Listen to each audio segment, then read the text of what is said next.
Ibu masuk ke ballroom dengan kebaya lusuh warna hijau toska yang sudah pudar. Aku tahu dia sudah berusaha keras. Kain itu dicuci 3 kali semalam, dilipat rapi, disimpan dalam plastik supaya tidak kusut. Tapi di antara kebaya sutra para tamu undangan, ibu terlihat seperti noda. Ibu Darmalingga melihatnya dari meja utama. Matanya menyipit, bibirnya melengkung, bukan senyum, tapi seringai. Dia berdiri, langkahnya lambat tapi tegas, seperti harimau yang sudah mengunci mangsa. Wulan. Suaranya keras. Semua orang menoleh. Percakapan berhenti. Musik gamelan masih berbunyi, tapi terasa seperti latar belakang film horor. Ibu menoleh. Wajahnya kaku. Tangannya mencengkeram tas kain lusuh di pangkuannya. Tolong ambilkan piring kotor di meja VIP itu. Kamu kan terbiasa kerja begitu. Dada aku terasa ditekan batu besar. Napas aku tercekat. Tapi aku tidak bergerak. Tidak berteriak. Tidak melangkah maju. Ibu berdiri. Perlahan. Kakinya bergetar. Matanya berkaca-kaca. Tapi tidak ada air mata yang jatuh. Dia berjalan menuju meja VIP, mengambil piring-piring kotor yang ditinggalkan tamu. Tangannya gemetar. Piring beradu, berbunyi nyaring di tengah keheningan yang mencekik. Beberapa tamu tertawa kecil. Ada yang berbisik. Ada yang menatap kasihan. Tapi tidak ada yang bersuara. Arjuna duduk di sampingku. Tangannya tenang di atas meja. Wajahnya datar. Dia bahkan tidak melirik ibuku. Arjuna, bisikku pelan. Katakan sesuatu. Dia meneguk wine. Kenapa? Ibuku cuma minta tolong. Aku menatapnya. Benar-benar menatapnya. Dan untuk pertama kalinya dalam 3 tahun pernikahan, aku melihatnya dengan jernih. Dia tidak peduli. Tidak pernah peduli. Ibu kembali ke kursinya setelah menaruh piring-piring kotor di nampan pelayan. Wajahnya pucat. Tangannya masih gemetar. Dia duduk di ujung meja, jauh dari tamu lain, seperti orang yang tidak berhak ada di sana. Aku tidak berlari memeluknya. Tidak menenangkannya. Aku hanya duduk, tangan terlipat di pangkuan, wajah tenang. Tapi di dalam kepalaku, aku sedang menghitung. Siapa yang tertawa? Tante Suryaningsih, Tante Ratih, dan 2 ibu muda yang aku tidak kenal namanya. Mereka akan aku ingat. Siapa yang diam tapi tersenyum tipis? Om Haryanto, teman bisnis Ibu Darmalingga. Dia juga masuk daftar. Siapa yang menatap kasihan tapi tidak berbuat apa-apa? Hampir semua orang. Mereka pengecut. Dan Arjuna, suamiku, yang bahkan tidak mengangkat pandangan saat ibuku dipermalukan. Ibu Darmalingga kembali ke kursinya. Puas. Dia menyeruput teh, menatapku dengan mata yang penuh kemenangan. Dia pikir aku kalah. Dia pikir aku akan menangis, atau marah, atau membuat adegan. Aku tersenyum. Tipis. Sopan. Matanya berkedip. Dia tidak mengerti. Aku biarkan dia tidak mengerti. Sekar, adikku, menatapku dari pelaminan. Wajahnya cemas. Dia tahu apa yang baru saja terjadi. Tapi ini hari pernikahannya. Aku tidak akan merusaknya dengan drama. Aku mengangguk pelan padanya. Dia menghela napas lega. Resepsi berlanjut. Tamu makan. Musik kembali keras. Orang-orang berfoto. Ibu Darmalingga berbincang dengan tamu-tamunya. Sesekali melirikku dengan senyum meremehkan. Aku mengambil ponsel dari tas. Membuka aplikasi catatan. Mengetik cepat. Ibu Darmalingga. Tante Suryaningsih. Tante Ratih. Om Haryanto. Arjuna. Daftar orang yang akan membayar. Aku tidak tahu caranya. Belum. Tapi aku tahu satu hal. Pembalasan yang berisik itu murah. Pembalasan yang sunyi, yang datang ketika mereka sudah lupa, ketika mereka merasa aman, itu yang menghancurkan. Ibu masih duduk sendirian di ujung meja. Dia menatap piringnya yang kosong. Tangannya dilipat di pangkuan. Punggungnya tegak, tapi aku tahu, di dalam dia hancur. Aku berdiri, berjalan ke arahnya, duduk di sampingnya. Tidak bicara, hanya duduk. Dia melirikku. Matanya masih berkaca-kaca. Kirana, kamu tidak perlu. Ibu tidak salah, potongku. Suaraku pelan, tapi tegas. Yang salah mereka. Dan mereka akan tahu itu. Ibu menggeleng pelan. Sudahlah, nak. Ibu sudah terbiasa. Terbiasa. Kata itu menusukku lebih dalam dari apapun. Ibu terbiasa direndahkan. Terbiasa diperlakukan seperti bukan siapa-siapa. Terbiasa diam dan menerima. Aku genggam tangannya. Erat. Ibu tidak akan terbiasa lagi. Aku janji. Dia menatapku bingung. Tapi aku tidak menjelaskan. Arjuna mendekat. Tangannya menyentuh bahuku. Kirana, ayolah. Jangan bikin suasana tambah canggung. Aku berdiri. Menatapnya. Canggung? Ibuku baru saja dipermalukan di pesta pernikahan adikku sendiri. Dan kamu bilang aku yang bikin canggung. Dia menghela napas. Kamu terlalu sensitif. Ibuku cuma. Ibumu cuma apa? Arjuna? Cuma merendahkan ibuku di depan ratusan orang? Cuma memperlakukannya seperti pembantu? Suaraku mulai naik. Beberapa tamu menoleh. Arjuna menarikku ke sudut ruangan. Suaranya berbisik tajam. Dengar. Kirana. Masa lalu ibumu memang apa? Dia diam. Tatapannya menghindar. Katakan, Arjuna, memang apa? Dia dulu pembantu, Kirana. Semua orang tahu itu. Ibuku cuma jujur. Dunia terasa berhenti. Bukan karena aku tidak tahu masa lalu ibu. Aku tahu. Ibu pernah bekerja sebagai asisten rumah tangga sebelum menikah dengan ayah. Tapi mendengar suamiku, orang yang seharusnya membela aku, mengatakan itu dengan nada meremehkan, seolah masa lalu ibu adalah alasan sah untuk menghina dia, aku menatap Arjuna. Benar-benar menatapnya. Dan aku menyadari sesuatu yang mengerikan. Aku menikahi orang asing. Kita selesai bicara, kataku pelan. Aku berbalik, meninggalkannya di sana. Kembali ke meja. Duduk di samping ibu. Menggenggam tangannya lagi. Dan di kepalaku, daftar itu semakin panjang. Tapi aku tidak akan berteriak. Tidak akan membuat adegan. Tidak akan membiarkan mereka tahu aku marah. Aku akan diam. Dan aku akan menghancurkan mereka satu persatu. Mobil melaju dalam sunyi. Arjuna menyetir. Matanya lurus ke jalan. Aku duduk di sampingnya. Tangan terlipat di pangkuan. Jari-jari mencengkeram tas kulit hingga buku-buku jari memutih. Kenapa kamu diam saja tadi? Suaraku keluar lebih tenang dari yang kukira. Arjuna tidak menjawab. Rahangnya mengeras. Aku bertanya, Arjuna, kenapa kamu membiarkan ibumu menghina ibuku seperti itu? Dia menghela napas panjang. Napas orang yang lelah ditanya hal bodoh. Kirana, jangan dibesarkan. Dibesarkan. Aku menatapnya. Ibuku disuruh angkat piring kotor di depan ratusan orang. Itu bukan hal kecil. Ibuku cuma minta tolong. Itu wajar. Wajar.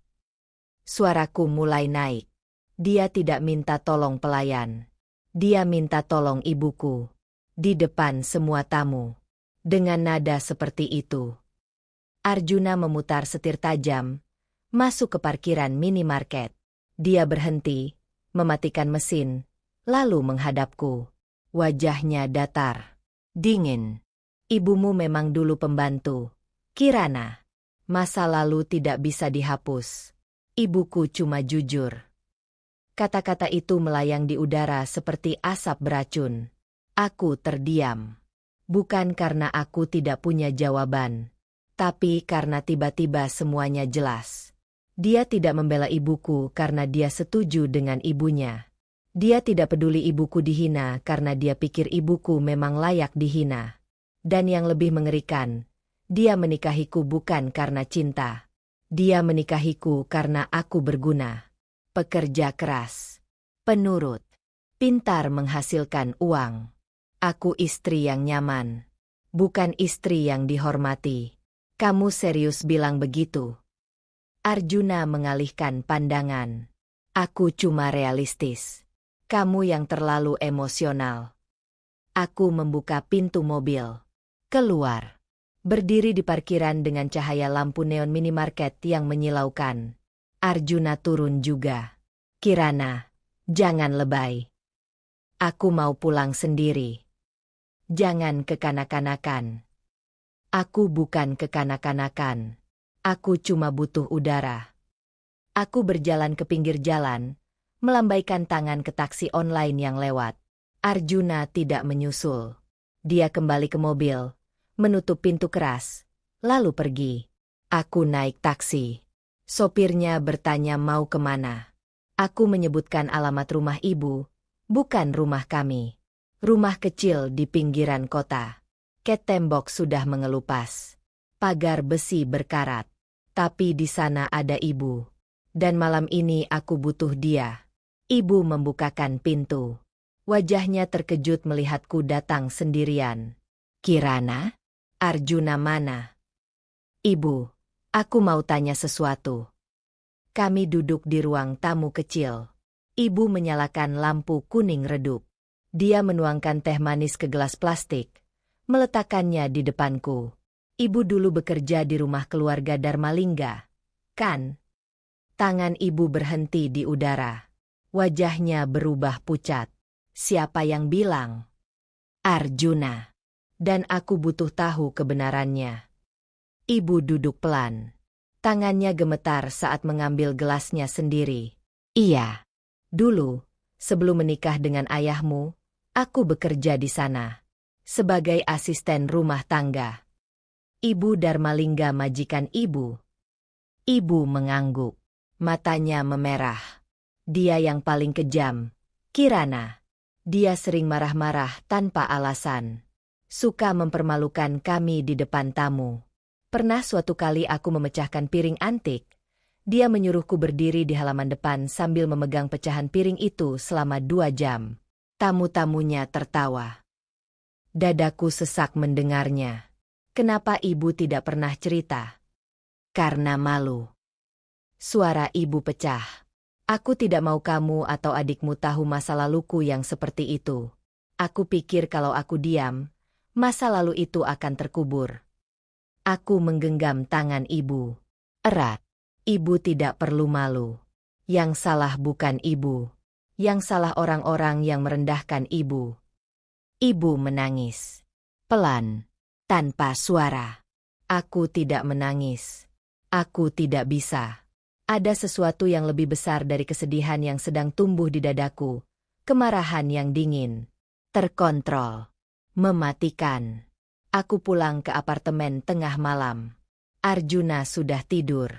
Aku tidak membangunkannya. Aku masuk ke ruang kerja kecil di sudut apartemen. Menyalakan laptop. Membuka lemari arsip. Aku mulai mencari dokumen. Surat tanah apartemen ini, atas namaku.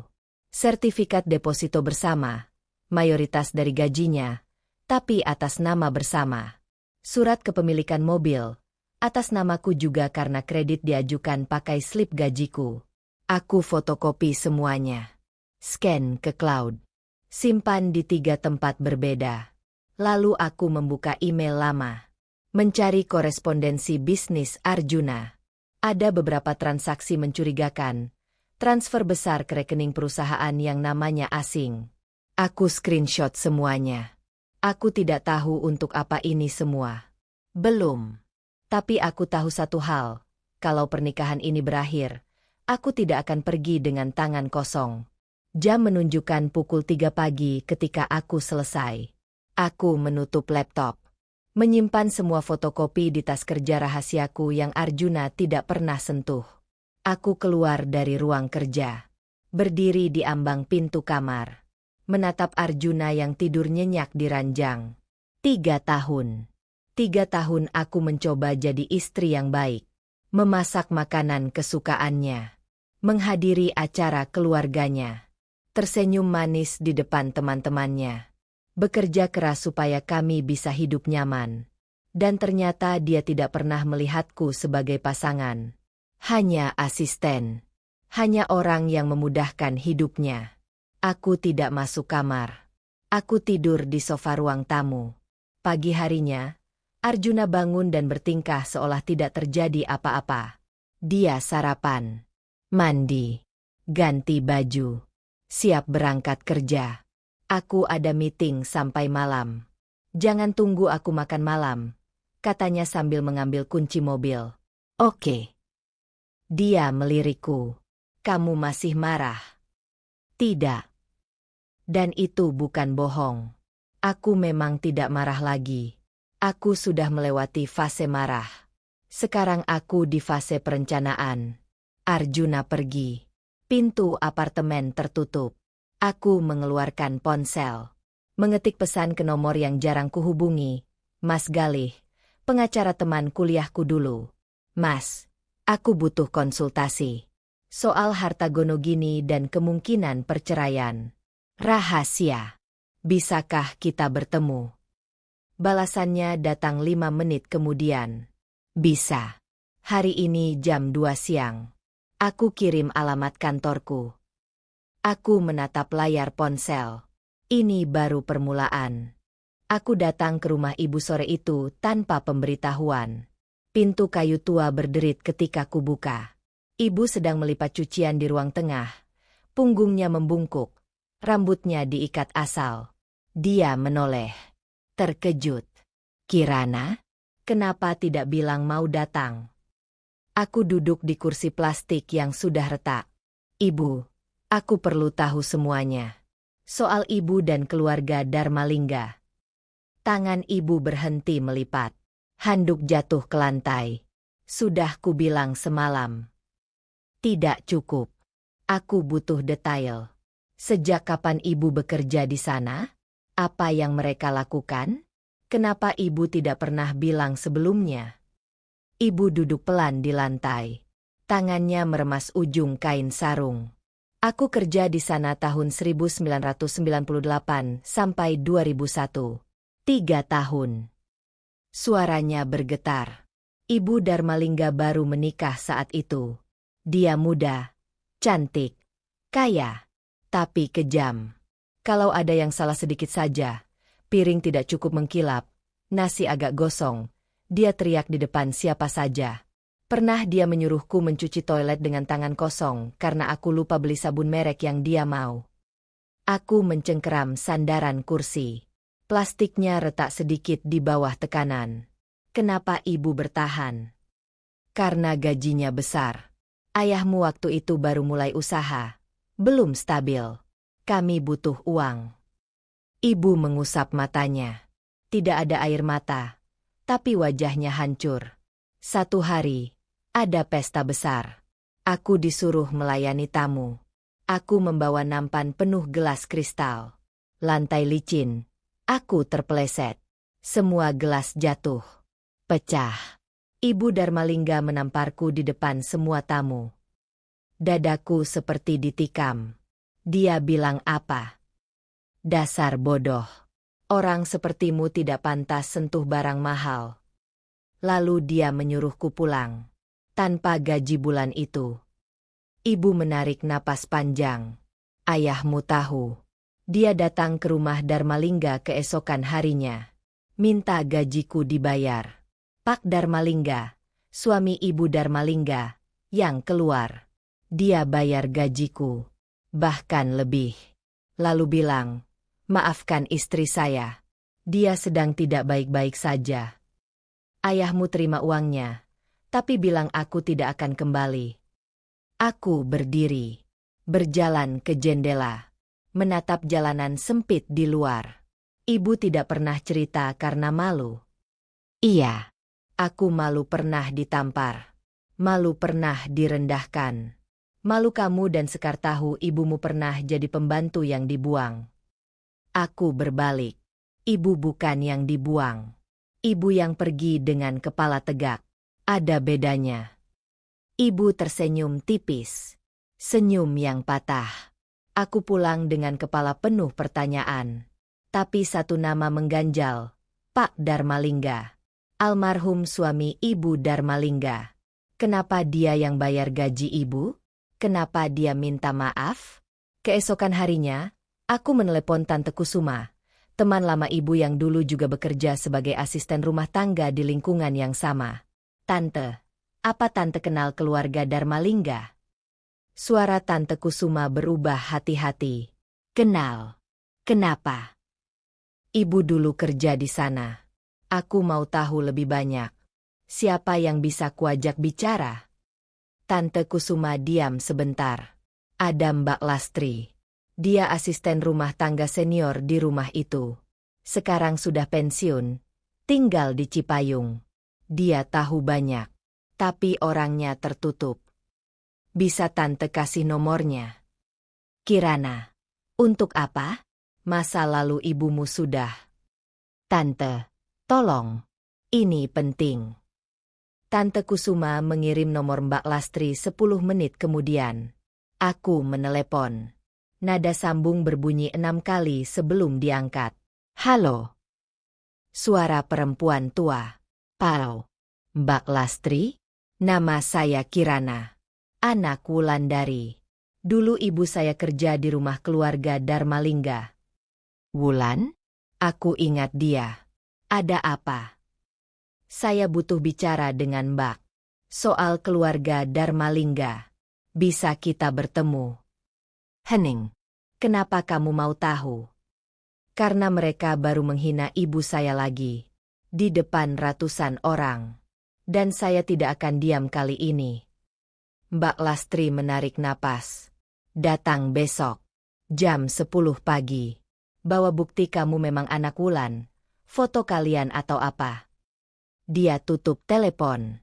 Keesokan paginya, aku berkendara ke Cipayung. Rumah Mbak Lastri kecil, cat hijau pudar, halaman dipenuhi pot tanaman. Dia membuka pintu sebelum aku mengetuk. Perempuan kurus, rambut putih, mata tajam. Masuk. Kami duduk di ruang tamu sempit. Dia menuangkan teh jahe. Tidak basa-basi. Tunjukkan fotonya. Aku mengeluarkan ponsel. Menampilkan foto aku dan ibu dari tahun lalu. Mbak Lastri mengamati lama. Kamu mirip Wulan. Matanya sama. Dia meletakkan gelas tehnya. Apa yang kamu mau tahu? Segala sesuatu tentang keluarga Darmalingga. Yang ibu saya tidak tahu. Yang mereka sembunyikan. Mbak Lastri menatapku tajam. Ini bukan main-main. Kalau kamu buka masa lalu mereka, kamu bisa kena masalah. Saya sudah kena masalah. Sekarang giliran mereka. Mbak Lastri tersenyum. Senyum dingin. Bagus. Aku sudah tunggu bertahun-tahun ada yang berani melawan keluarga itu. Dia berdiri. Berjalan ke kamar. Kembali dengan map plastik lusuh. Ini dokumen yang aku simpan. Rahasia. Pak Darmalingga, almarhum, itu orang baik. Beda dari istrinya. Dia sering kasih kami uang lebih. Minta maaf kalau istrinya kasar. Tapi dia punya masalah besar. Dia membuka map. Mengeluarkan selembar surat perjanjian tua. Kertas menguning, tinta memudar. Tahun 2000, bisnis keluarga Darmalingga hampir bangkrut. Pak Darmalingga punya utang ke bank ratusan juta. Rumah dan perusahaan mereka mau disita. Aku membaca surat itu. Mataku melebar. Ayahmu yang menyelamatkan mereka. Napas tercekat di tenggorokan. Apa? Ayahmu pinjamkan uang. 250 juta rupiah. Waktu itu uang segitu seperti miliaran sekarang. Pak Darmalingga berjanji bayar dengan bunga. Ada perjanjian tertulis. Ada saksi, aku salah satunya. Tanganku gemetar memegang surat itu. Tapi mereka tidak pernah bayar. Mbak Lastri menggeleng. Pak Darmalingga meninggal tahun 2003. Kecelakaan mobil. Setelah itu, Ibu Darmalingga bilang tidak ada utang. Dia bilang ayahmu yang berbohong. Padahal aku tahu, surat ini asli. Aku yang antar ayahmu saat dia kasih uang itu. Aku menatap surat perjanjian. Tanda tangan ayah jelas tertera. Tanda tangan Pak Darmalingga di sebelahnya. Materai. Tanggal. Nominal. Kenapa Mbak simpan ini? Karena aku tahu suatu hari akan berguna. Aku tidak suka Ibu Darmalingga. Dia sombong. Kejam. Dan dia berhutang budi pada keluargamu, tapi malah menghina ibumu. Mbak Lastri menatapku. Sekarang kamu punya senjata. Terserah kamu mau pakai atau tidak. Aku melipat surat itu hati-hati. Memasukkannya ke tas. Boleh saya bawa ini? Itu fotokopi. Aslinya aku simpan di tempat aman. Kalau kamu butuh aslinya untuk pengadilan, kabari aku. Aku berdiri. Membungkuk hormat. Terima kasih, Mbak. Hancurkan dia, Kirana. Untuk ibumu. Dan untuk semua kami yang pernah dia injak. Aku keluar dari rumah Mbak Lastri dengan tas yang terasa jauh lebih berat. Di dalam mobil, aku membuka lagi surat itu. Membaca berulang kali. Keluarga Darmalingga berhutang pada keluargaku. Mereka hidup mewah dengan uang ayahku. Dan mereka punya keberanian menghina ibu, istri orang yang menyelamatkan mereka dari kehancuran. Aku menyalakan mesin mobil. Sekarang aku tidak hanya punya kemarahan. Aku punya bukti. Aku menelepon Mbak Lastri lagi 3 hari kemudian. Kali ini bukan hanya untuk bicara. Aku butuh surat aslinya. Mbak, saya serius. Saya mau pakai surat itu. Saya butuh yang asli. Hening di seberang. Lalu suara Mbak Lastri pelan tapi tegas. Datang hari Jumat. Jam 3 sore. Sendirian. Aku datang tepat waktu. Mbak Lastri sudah menungguku di teras. Memegang amplop coklat tebal. Masuk dulu. Di dalam, dia meletakkan amplop itu di meja. Tidak langsung memberikannya. Sebelum aku kasih ini, kamu harus tahu risikonya. Ibu Darmalingga punya koneksi. Pengacara mahal. Teman-teman pejabat. Kalau kamu buka perkara ini, dia akan serang balik. Saya tahu. Kamu yakin? Mbak, mereka sudah menghina ibu saya bertahun-tahun. Sekarang saya tahu mereka juga mencuri dari keluarga saya. Saya tidak peduli koneksi mereka. Saya mau keadilan. Mbak Lastri menatapku lama. Lalu mengangguk. Buka amplopnya. Aku membuka. Di dalamnya ada surat perjanjian asli, kertas tebal, tinta hitam pekat, materai besar dengan cap tahun 2000. Tanda tangan ayah jelas. Tanda tangan Pak Darmalingga juga. Di bawahnya, nama saksi, Lastri Wukirsari. Ini asli. Asli. Aku simpan 25 tahun. Menunggu momen yang tepat. Aku membaca dengan teliti.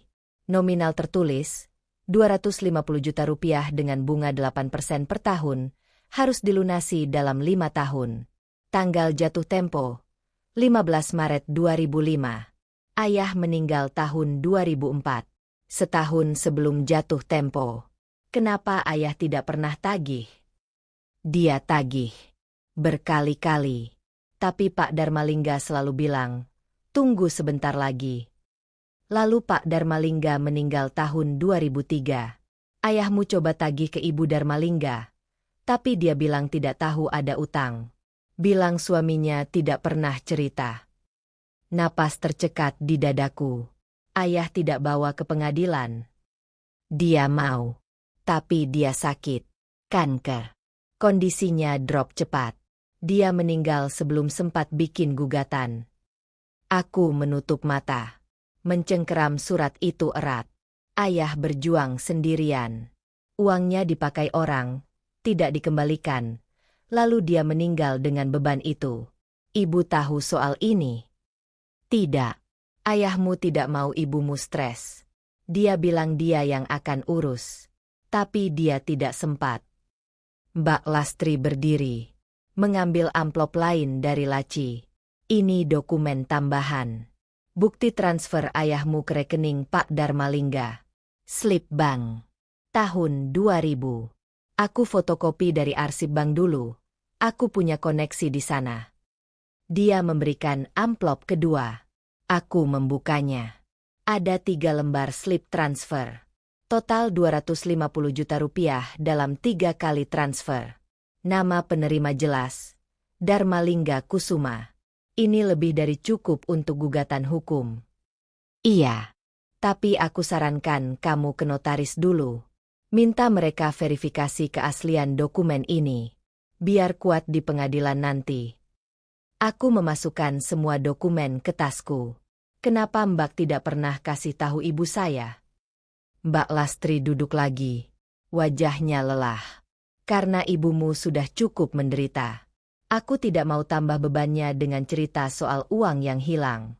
Tapi sekarang beda. Sekarang ada kamu. Kamu kuat. Kamu bisa lawan mereka.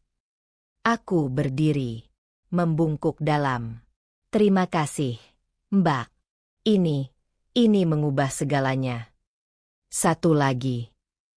Mbak Lastri berdiri, menatapku serius. Kalau kamu butuh saksi di pengadilan, aku siap. Aku sudah tua. Aku tidak takut sama Ibu Darmalingga lagi. Aku keluar dari rumah Mbak Lastri dengan 2 amplop di tas. Tanganku gemetar memegang setir mobil. 250 juta rupiah tahun 2000. Sekarang, dengan bunga majemuk selama 25 tahun, itu bisa jadi hampir 1 miliar. Keluarga Darmalingga hidup mewah dengan uang ayahku. Rumah mereka yang megah, dibeli pakai uang ayahku. Bisnis mereka yang sukses, diselamatkan pakai uang ayahku. Mobil mewah, pesta-pesta besar, perhiasan Ibu Darmalingga. Semua itu dibangun di atas utang yang tidak pernah mereka bayar. Dan mereka punya nyali menghina ibuku. Menyuruhnya angkat piring. Memperlakukannya seperti sampah. Aku menyalakan mesin mobil tapi tidak langsung pergi. Aku duduk di sana, menatap amplop coklat di kursi penumpang. Ini bukan hanya soal uang. Ini soal kehormatan. Soal keadilan. Soal memastikan mereka tahu, mereka tidak lebih baik dari kami. Mereka malah lebih buruk. Mereka pencuri bermuka 2. Aku mengemudi langsung ke kantor notaris langganan. Bukan yang biasa keluarga Arjuna pakai. Yang baru, independen, punya reputasi bersih. Notarisnya, Pak Hendro, menyambutku di ruang kerjanya yang rapi. Ada yang bisa saya bantu, Bu Kirana? Saya butuh verifikasi keaslian dokumen ini. Dan saya mau konsultasi soal gugatan perdata. Aku meletakkan kedua amplop di mejanya. Pak Hendro membuka. Membaca pelan. Matanya melebar. Ini perjanjian utang piutang tahun 2000. Iya. Ayah saya yang memberi pinjaman. Pihak peminjam tidak pernah bayar. Ayah saya sudah meninggal. Tapi saya mau lanjutkan tagihan ini. Pak Hendro membaca lebih teliti. Memeriksa materai. Tanda tangan. Slip transfer. Dokumen ini sah. Materainya asli. Tanda tangan terlihat konsisten dengan standar tahun 2000. Slip bank juga bisa diverifikasi ke bank terkait. Dia menatapku. Tapi Bu, ini sudah lewat 25 tahun. Ada aturan daluarsa dalam hukum perdata. Dadaku sesak. Jadi saya tidak bisa gugat. Bisa. Tapi harus pakai argumen khusus. Misalnya, peminjam pernah mengakui utang setelah tanggal jatuh tempo. Itu reset daluarsa. Atau ada bukti mereka sengaja sembunyikan utang. Itu fraud. Tidak ada daluarsa. Aku berpikir cepat. Ibu Darmalingga pernah bilang tidak ada utang. Di depan ibu saya. Itu kan pengakuan tersirat bahwa dia tahu soal utang tapi sengaja menyangkal. Pak Hendro mengangguk. Bisa diargumentasikan. Tapi butuh saksi atau bukti rekaman. Saya punya saksi. Mbak Lastri. Nama dia ada di surat perjanjian sebagai saksi. Dia siap bersaksi. Pak Hendro tersenyum tipis. Kalau begitu, kita ada kasus. Saya bisa buatkan draft gugatan. Tapi saya sarankan, sebelum ke pengadilan, coba mediasi dulu. Tunjukkan dokumen ini ke keluarga Darmalingga. Beri mereka kesempatan selesaikan secara damai. Kalau mereka tolak, baru kita gugat. Berapa lama proses gugatan? Kalau lancar, 6 bulan sampai setahun. Kalau mereka banding, bisa 2 tahun lebih. Aku mengangguk. Buatkan draft gugatannya. Sekalian hitung total utang dengan bunga majemuk sampai sekarang. Pak Hendro mengetik di komputernya. 5 menit kemudian, dia membalikan layar ke arahku. Dengan bunga 8% per tahun, majemuk selama 25 tahun, total utang sekarang sekitar 1,7 miliar rupiah. 1,7 miliar. Rumah Ibu Darmalingga pasti tidak cukup untuk bayar itu. Kalau mereka tidak mampu bayar, pengadilan bisa sita aset, rumah, kendaraan, deposito, saham, apapun yang terdaftar atas nama mereka. Aku bersandar di kursi, menarik napas panjang. Lakukan. Buatkan draft gugatannya. Lengkap. Baik. Tapi sekali lagi saya ingatkan, ini akan jadi perang panjang. Anda yakin? Aku menatap Pak Hendro tajam.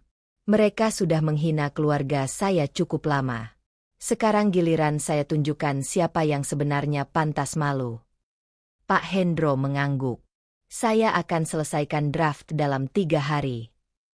Aku keluar dari kantor notaris dengan kepala dingin tapi hati membara. Sekarang aku tidak hanya punya kemarahan. Aku punya senjata. Dan senjata ini cukup tajam untuk menghancurkan keangkuhan Ibu Darmalingga sampai ke akar-akarnya. Undangan arisan datang seminggu kemudian. Kartu tebal berlapis emas dengan nama Ibu Darmalingga tercetak mewah. Arisan bulanan di kediamannya, khusus untuk kalangan atas. Ibu juga dapat undangan. Aku tahu ini jebakan, kesempatan Ibu Darmalingga untuk menghina ibu lagi di depan teman-temannya. Tapi kali ini, aku yang memasang jebakan. Kami datang tepat waktu.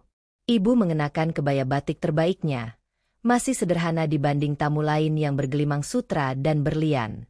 Aku pakai blazer hitam dan rok pensil. Tas kulit di tanganku berisi amplop coklat. Ruang tamu rumah Darmalingga penuh sesak.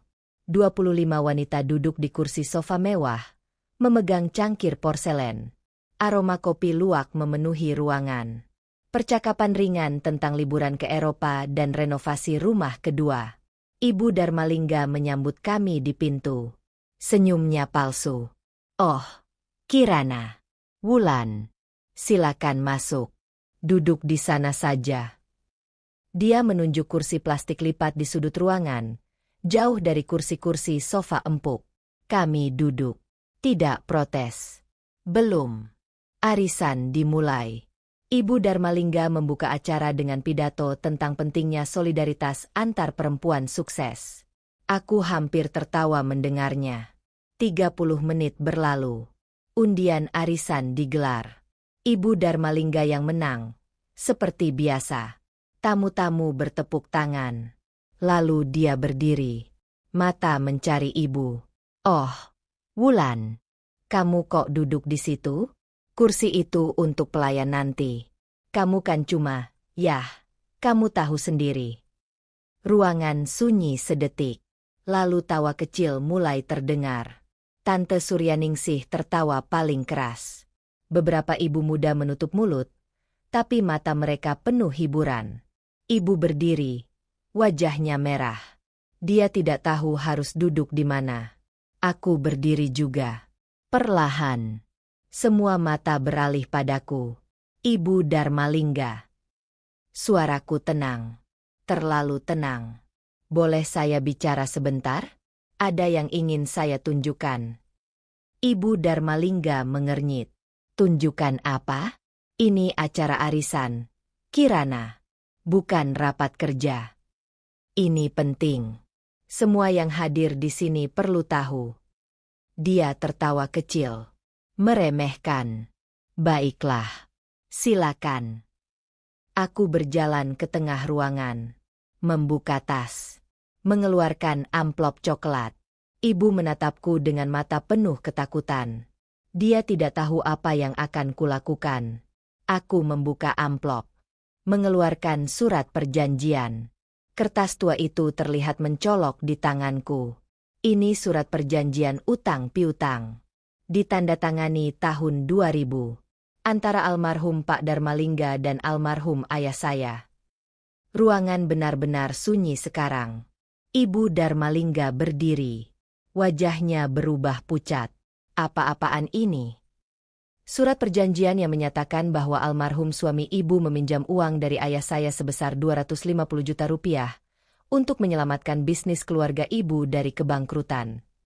Bisikan mulai terdengar. Ibu-ibu berbisik satu sama lain. Itu bohong. Ibu Darmalingga melangkah maju. Suamiku tidak pernah pinjam uang dari siapapun. Aku mengangkat surat itu lebih tinggi. Ini ada tanda tangannya. Ada materai. Ada saksi. Dan ada bukti transfer dari bank.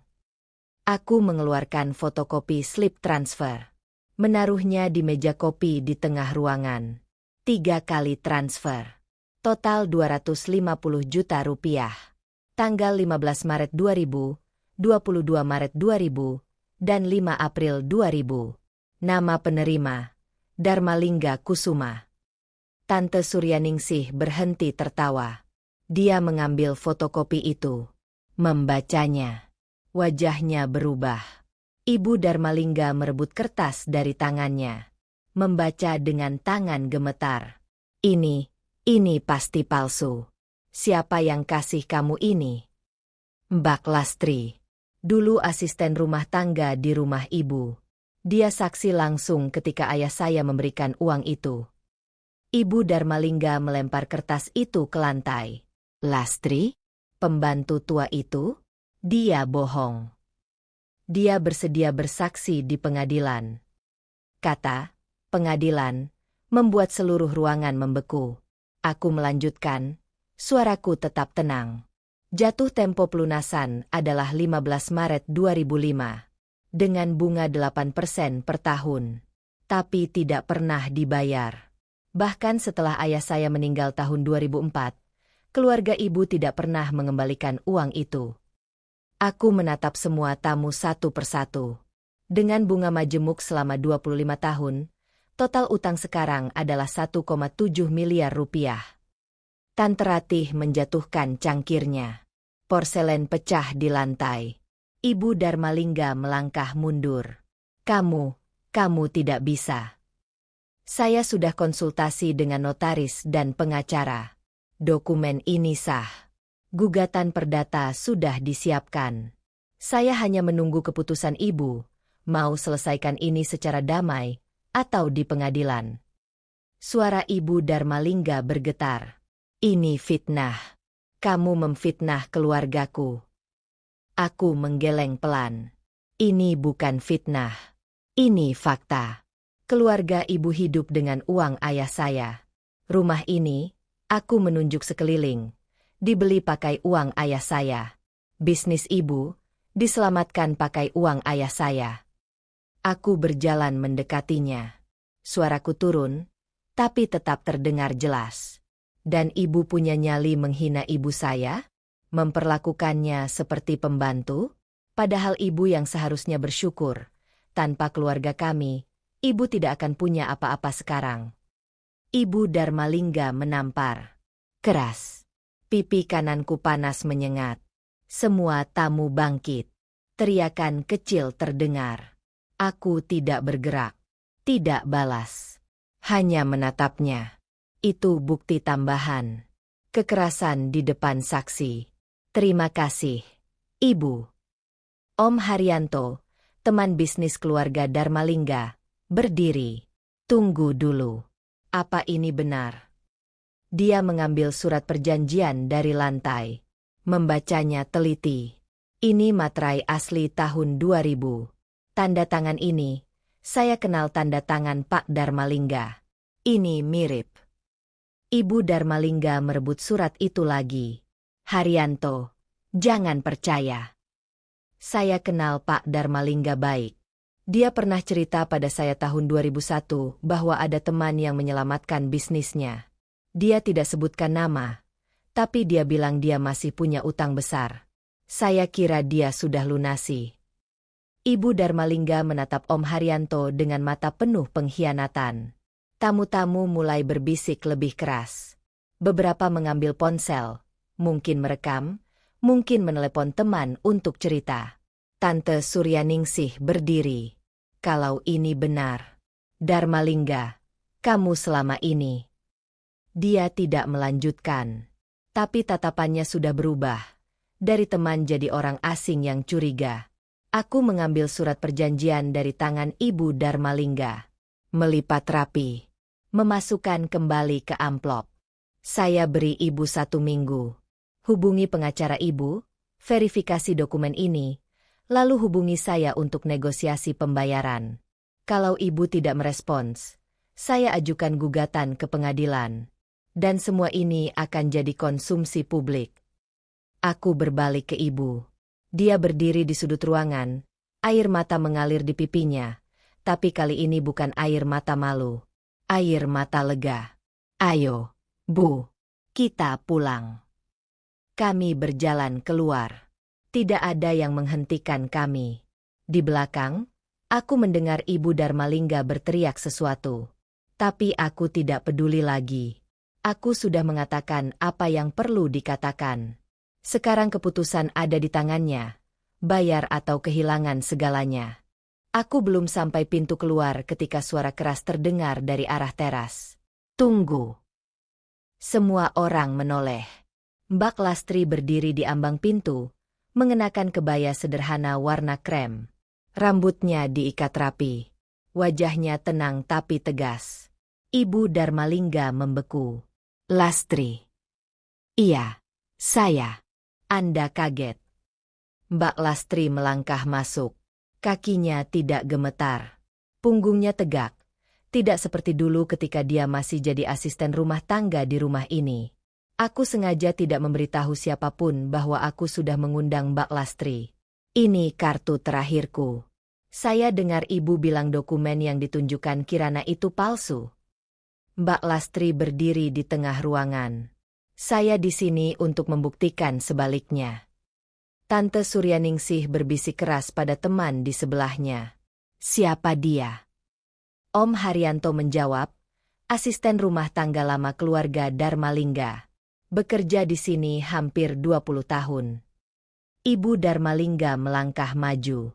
Lastri, kamu tidak tahu apa-apa. Jangan ikut campur. Saya tahu segalanya. Saya saksi langsung. Mbak Lastri menghadap tamu-tamu. Suaranya keras. Jelas. 15 Maret 2000. Saya yang mengantar Pak Agung, ayah Kirana, ke rumah ini. Dia membawa cek senilai 100 juta rupiah sebagai cicilan pertama. Pak Darmalingga menerimanya di ruang kerja. Saya disuruh tunggu di luar. Tapi pintu tidak tertutup rapat. Saya dengar Pak Darmalingga menangis. Bilang terima kasih. Bilang tanpa uang ini bank akan sita rumah dan perusahaannya minggu depan. Beberapa tamu menutup mulut. Tante Ratih duduk pelan. Wajahnya pucat. Mbak Lastri melanjutkan. 2 minggu kemudian, Pak Agung datang lagi. Bawa 100 juta lagi. Terakhir, awal April, 50 juta. Total 250 juta. Uang yang sangat besar waktu itu. Saya yang catat di buku tamu. Saya yang lihat Pak Darmalingga menandatangani surat perjanjian. Ibu Darmalingga gemetar. Kamu bohong. Suamiku tidak pernah. Saya tidak bohong. Dan ibu tahu itu. Mbak Lastri menatapnya tajam. Tahun 2004, Setelah Pak Agung sakit keras, dia kirim surat ke rumah ini. Minta pelunasan sebagian, tidak semua, hanya 100 juta, karena dia butuh biaya pengobatan. Saya yang terima surat itu. Saya yang serahkan ke ibu. Dan saya dengar ibu bilang ke Arjuna waktu itu, buang surat ini. Tidak ada yang bisa buktikan bapakmu pinjam uang. Arjuna, yang baru saja datang terlambat, berdiri di pintu, melangkah masuk. Wajahnya keras. Mbah Lastri, jangan sembarangan bicara. Kamu dengar sendiri, Arjuna. Waktu itu kamu SMA kelas 2. Kamu ada di ruang makan ketika ibumu bilang begitu. Kamu diam. Tidak bilang apa-apa. Arjuna menutup mulut. Tidak bisa menyangkal. Aku menatapnya. Jadi kamu tahu. Dari dulu kamu tahu keluargamu berutang pada keluargaku. Tapi kamu diam. Dia tidak menjawab. Hanya mengalihkan pandangan. Ibu Darmalingga berteriak. Ini konspirasi. Kalian semua mau menjatuhkanku. Bukan konspirasi, jawabku tenang. Ini keadilan yang tertunda 25 tahun. Aku berbalik menghadap semua tamu. Suaraku tegas. Tidak ada keraguan. Selama ini Ibu Darmalingga menghina ibu saya karena dia pernah jadi pembantu. Tapi ibu lupa satu hal. Tanpa uang ayah saya, rumah megah ini sudah jadi milik bank. Bisnis keluarga Darmalingga sudah bangkrut. Ibu tidak akan duduk di kursi mewah itu sekarang. Jadi siapa yang sebenarnya berutang kehormatan di sini? Tidak ada yang menjawab. Tapi bisikan semakin keras. Om Haryanto berdiri. Darmalingga, kalau ini benar, dan sepertinya memang benar, kamu harus bayar. Ini bukan cuma soal uang. Ini soal integritas. Tante Suryaningsih mengangguk. Aku tidak akan bisa ikut arisan lagi kalau tahu uang arisan ini dari hasil begini. Satu persatu tamu mulai mengambil tas mereka. Bersiap pergi. Ibu Darmalingga panik. Tunggu. Jangan percaya mereka. Ini semua bohong. Tapi tidak ada yang mendengarkan. Mereka sudah memutuskan. Tante Ratih berhenti di depan Ibu Darmalingga. Selama ini kamu sombong pada kami. Ternyata kamu yang paling tidak punya harga diri. Dia pergi tanpa menoleh lagi. Ruangan mulai kosong. Tinggal Ibu Darmalingga, Arjuna, aku, Ibu, dan Mbak Lastri. Ibuku, menangis. Tapi bukan tangisan malu seperti di resepsi pernikahan Sekar. Ini tangisan lega. Tangisan orang yang akhirnya terbebas dari beban. Terima kasih, bisiknya padaku. Terima kasih sudah kembalikan nama ayahmu. Aku memeluknya. Erat. Ibu Darmalingga jatuh duduk di sofa. Tangannya menutupi wajahnya. Punggungnya membungkuk. Dia tiba-tiba terlihat tua sekali. Arjuna mendekatinya. Ibu, kita harus hubungi pengacara. Untuk apa? Ibu Darmalingga mengangkat wajah. Matanya merah. Basah. Semua orang sudah tahu. Reputasi kita hancur. Aku melangkah maju. Berdiri di depannya. Ibu punya dua pilihan. Pertama, bayar utang itu secara bertahap. Kami bisa bikin kesepakatan. Tidak perlu langsung 1,7 miliar. Tapi harus ada itikat baik. Kedua, saya bawa ini ke pengadilan, dan cerita ini akan tersebar lebih luas. Media akan suka. Keluarga elit tak bayar utang 25 tahun. Judul yang bagus, kan? Ibu Darmalingga menatapku dengan mata penuh benci. Kamu jahat. Tidak. Saya cuma mengembalikan apa yang seharusnya jadi hak keluarga saya. Kalau ibu bilang saya jahat karena menuntut keadilan, mungkin ibu harus lihat cermin dan tanya, siapa yang lebih jahat? Saya, atau ibu yang menghina orang yang pernah menyelamatkan hidup ibu? Arjuna melangkah di antaraku dan ibunya. Kirana, ini sudah terlalu jauh. Terlalu jauh. Aku tertawa pahit. Yang terlalu jauh itu ketika kamu membiarkan ibumu menghina ibuku berulang kali. Yang terlalu jauh itu ketika kamu bilang, ibumu cuma jujur, waktu dia perlakukan ibuku seperti pembantu.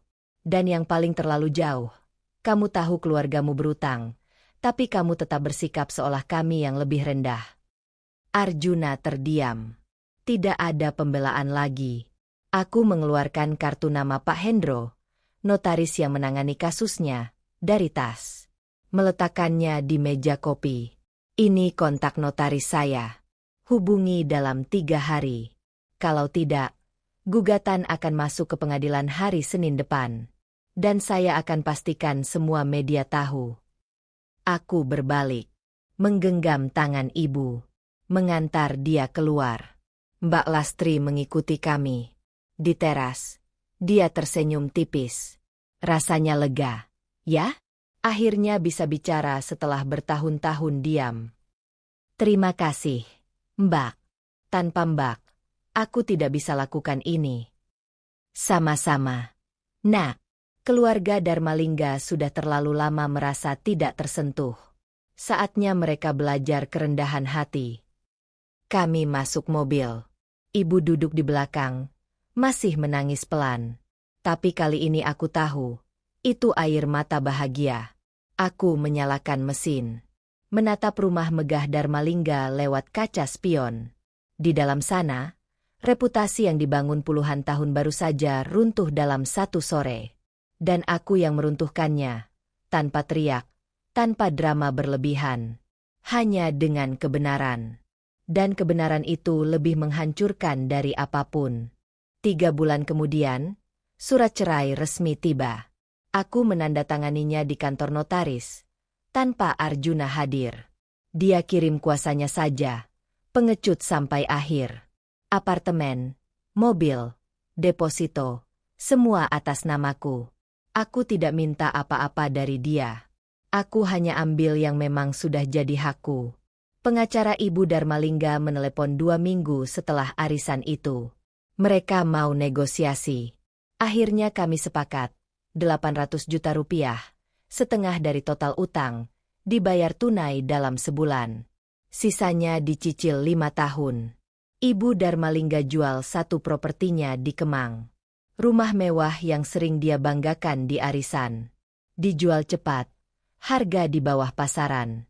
Uang itu ditransfer ke rekeningku akhir bulan kedua. 800 juta. Aku menatap angka itu lama di layar ponsel. Bukan uang ini yang penting, tapi pengakuan bahwa keluarga Darmalingga akhirnya membayar. Itu yang berarti. Aku tidak simpan uang itu untuk diriku. Aku punya rencana lain. Seminggu kemudian, aku ajak ibu ke sebuah ruko kosong di Menteng. 3 lantai, cat putih bersih, kaca besar mengkilap. Kenapa kita ke sini? Tanya ibu. Ini milik kita sekarang. Ibu menatapku bingung. Apa maksudmu? Aku beli ruko ini pakai uang kompensasi dari keluarga Darmalingga. Aku mau buka butik kebaya. Atas nama ibu. Ibu terdiam. Matanya berkaca-kaca lagi. Tapi bukan air mata sedih. Kirana, ini terlalu besar. Aku tidak bisa. Ibu bisa. Ibu pernah bilang dulu ibu suka menjahit. Kan? Sebelum menikah dengan ayah, ibu kerja di butik kecil, belajar bikin kebaya. Ibu mengangguk pelan. Sekarang waktunya ibu punya butik sendiri. Bukan jadi karyawan. Bukan jadi pembantu. Tapi pemilik. Ibu memelukku. Erat. Tangannya gemetar di punggungku. 2 bulan renovasi. Aku yang atur semuanya. Desain interior, pemilihan kain, rekrutmen penjahit. Ibu yang pilih model-model kebaya. Dia ternyata punya selera tinggi. Setiap desain yang dia buat cantik, elegan, berbeda dari butik lain. Kami beri nama butik itu, Wulandari Batik Kebaya. Nama ibu, besar, di papan depan ruko. Grand opening dijadwalkan hari Sabtu pagi. Kami kirim undangan ke teman-teman lama ibu, keluarga Sekar, beberapa klien potensial. Aku sengaja tidak undang keluarga Darmalingga. Tapi aku tahu mereka akan dengar. Lingkaran sosial sempit. Kabar menyebar cepat. Pagi pembukaan, butik penuh pengunjung. Ibu berdiri di pintu masuk, mengenakan kebaya sutra pink, rambutnya disanggul rapi, senyumnya lebar. Dia terlihat bercahaya, beda dari perempuan yang dulu membungkuk di sudut pesta. Jam 10. Pintu butik terbuka. Seorang perempuan masuk. Kebaya krim, tas branded, kacamata hitam besar menutupi wajahnya. Ibu Darmalingga. Aku berdiri di belakang konter. Ibu sedang melayani klien di ruang fitting. Ibu Darmalingga melepas kacamatanya. Matanya menyapu seluruh ruangan.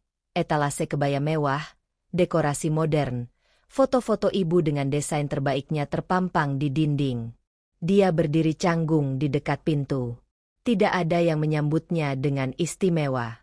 Tidak ada kursi VIP. Tidak ada pelayan khusus. Asisten butik mendekatinya.